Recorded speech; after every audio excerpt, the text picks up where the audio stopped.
রহমতুল্লাহ। তো গাইজ দেখেন, আমার ছোট ছোট ভাগিনারা মিলে কত বড় একটা রূপচাঁদা মাছ শিকার করছে পুকুর থেকে।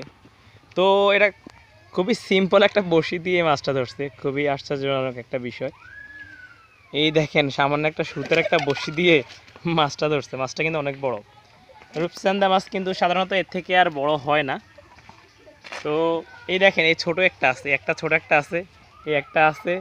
এরা কিন্তু মাছটা ধরছে, একটা দেখেন।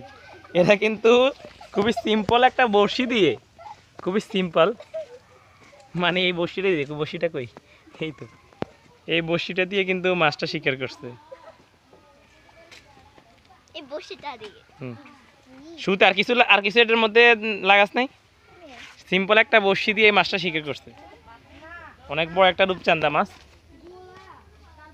আমাদের বাড়ির পাশের পুকুরটা কিন্তু অনেক বড় একটা পুকুর। তো এই পুকুরে কিন্তু মাছগুলো কিন্তু অনেক বড় বড় হয়।